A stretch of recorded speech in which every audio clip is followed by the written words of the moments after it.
Should we start with you on this one? Well, I think we saw in the survey that people do think that self-employment and different ways of, and combinations of employment. What I thought was really interesting in those slides was about sort of situations similar to mine, sort of partial employment and self-employment. And what I think is really interesting for me is how much more self-employment is an option for people.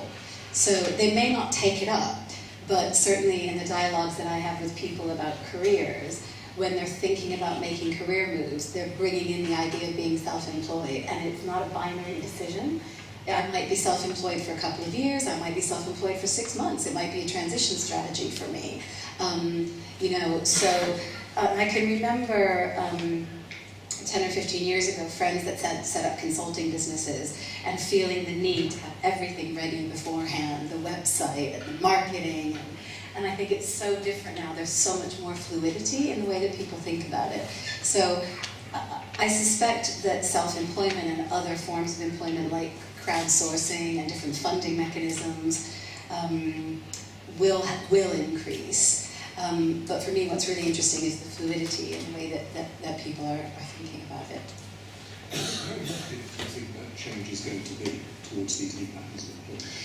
I think it depends on where you are in the world, and this is only from my experience.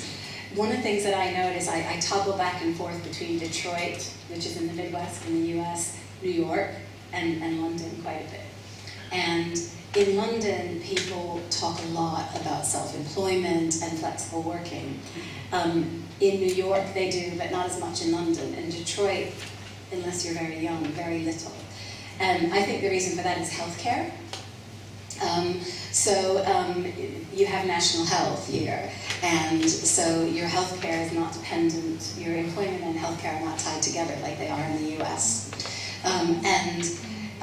New York's a very prosperous economy, so I think people think more fluidly about it, but they still have the healthcare issue. Detroit's not a prosperous community, so people are insecure financially, and they have the healthcare issue.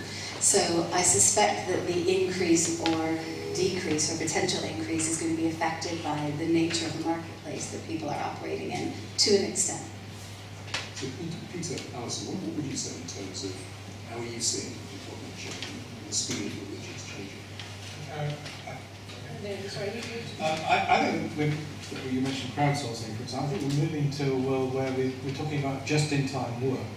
But more and more now there's a market out there for people to produce something, and instead of saying work has to be divided into units called jobs, which belong to employers, then we're now saying, hang on, work is something which is an activity that produces a result, and you can go on the internet and get somebody to come and do some work for you.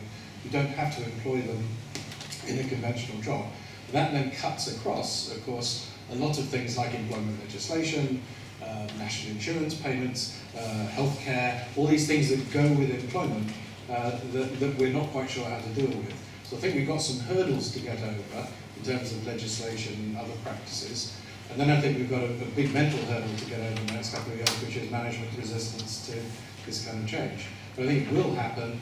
We talk about a revolution in the next 10 years. I would say within 5 to 10 years, we're going to see this the rapid growth of, call it self-employment if you like, but essentially it's independent units of work, people selling their output through the internet. And another element of this, which is the growth of the networked economy and collaboration with allies, with joint ventures, or with other partners in other fields. And came across an interesting example in Australia of a new law firm that's just being set up on a very different basis from traditional law firms, made up of senior partners from traditional law firms. It's called Hive Legal, and it's called Hive because they're adopting the principles of a beehive.